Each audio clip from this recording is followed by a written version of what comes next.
In the vast, silent theater of the cosmos, one celestial body has captured our imagination like no other. A world painted in shades of rust and ochre, drifting through the cold emptiness of space. This is Mars, the red planet. For centuries, it has been a beacon in our night sky, a symbol of mystery, a destination for our dreams, and perhaps, a mirror to our own planet's distant past. What secrets does this crimson world hold? What stories are written in its ancient dust? Join us on a journey across 40 million miles of space to uncover the truth about Mars. Our solar system is a family of planets orbiting a single star, the Sun. Earth is the third planet, a vibrant blue marble teeming with life. It's just one step further out, the fourth rock from the Sun. It's Mars. Its average distance from the Sun is about 142 million miles, significantly farther than Earth. This greater distance means a Martian year. The time it takes to complete one orbit is much longer than ours. It's about 687 Earth days. While it's our next-door neighbor in cosmic terms, the journey is immense, a voyage that has tested the limits of our technology and our ambition. When we think of Mars, we often imagine a world similar to our own. But in reality, Mars is a much smaller planet. Diameter is only about half that of Earth's, and its total mass is just a tenth of our home world. If you could stand on its surface, you would feel a significant difference. The gravity on Mars is only about 38% of Earth's. This means a person who weighs 180 pounds on Earth would weigh a mere 68 pounds on Mars. You could jump nearly 3 times higher and feel incredibly light. This weak gravity has profound implications for everything, from the planet's ability to hold on to an atmosphere to the very shape of its mountains. The most striking feature of Mars is undoubtedly its color. Why is Mars so red? The answer lies in its soil. The Martian surface is rich in iron. Over billions of years, this iron has rusted or oxidized due to trace amounts of oxygen that were once more abundant in its ancient past. This fine rust-colored dust covers almost everything, from vast plains to towering canyons. When massive dust storms kick up, which they often do, this red dust fills the entire atmosphere, giving the planet its iconic fiery hue when viewed from space. It's a worldwide coating of rust, a silent testament to its chemical history. Breathing on Mars would be impossible for humans. Its atmosphere is incredibly thin, less than 1% the density of Earth's. It's composed almost entirely about 95% of carbon dioxide, with only tiny traces of nitrogen, argon, and a minuscule amount of oxygen. This thin blanket of air offers little protection from the sun's radiation and is incapable of trapping heat effectively, leading to extreme temperature swings.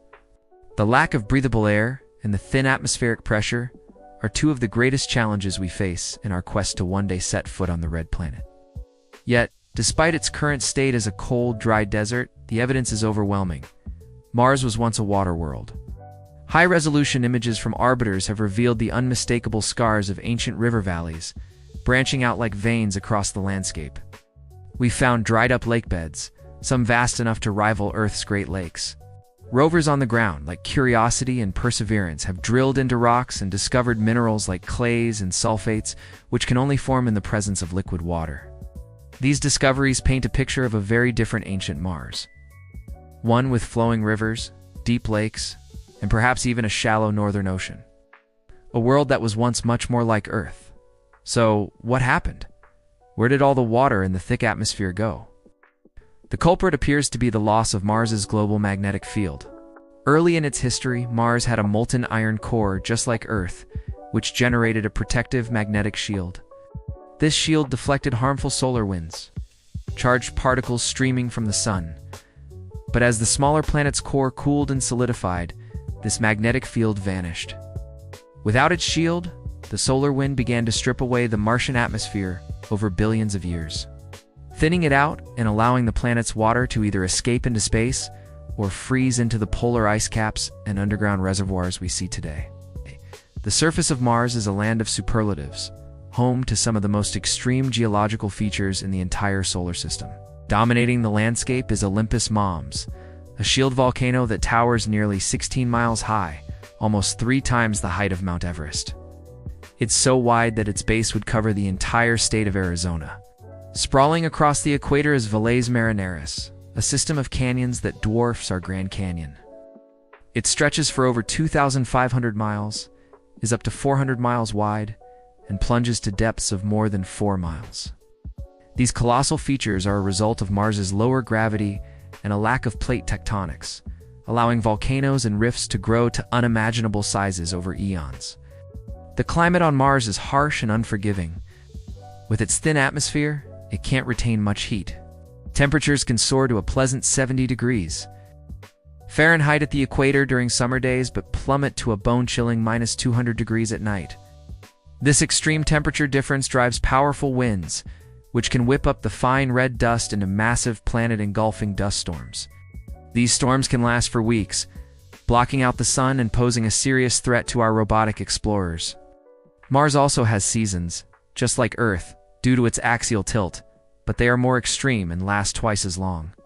Our understanding of Mars has been built on the shoulders of robotic giants. For decades, we have sent orbiters, landers, and rovers to explore this distant world. The twin rovers, Spirit and Opportunity, far outlived their missions, providing years of valuable data. More recently, the car-sized Curiosity rover has been exploring Gale Crater since 2012, analyzing rocks and discovering more evidence of a watery past. It has now been joined by the Perseverance rover, our most advanced emissary yet. Perseverance is actively searching for signs of ancient life in Jezero Crater, a former river delta, and is collecting rock samples that a future mission will hopefully return to Earth for study. This brings us to one of the most profound questions in science. Are we alone? Was there ever life on Mars? While we haven't found any definitive proof yet, the evidence of a past warmer, wetter environment is tantalizing. If life did arise on Mars billions of years ago, it was likely simple microbial life. As the planet's climate changed, any surviving life may have retreated underground, where it could be shielded from radiation and find pockets of liquid water. The search for biosignatures, chemical traces left behind by life, is the primary goal of current and future missions. Finding even fossilized microbes on Mars would fundamentally change our understanding of our place in the universe. Mars is more than just a planet. It is a destination. It is the next frontier for human exploration. The challenges are immense, from the long journey through deep space to surviving on its hostile surface. But the drive to explore, to push boundaries, and to answer the biggest questions is deeply ingrained in the human spirit. Today, we send robots as our proxies, but one day we will send ourselves. The first footprints on Mars will mark a new chapter in our history, the moment we became a multiplanetary species. The red planet, once a distant point of light, will become a new home, a testament to our curiosity, our ingenuity, and our unyielding hope for the future. Thank you for watching.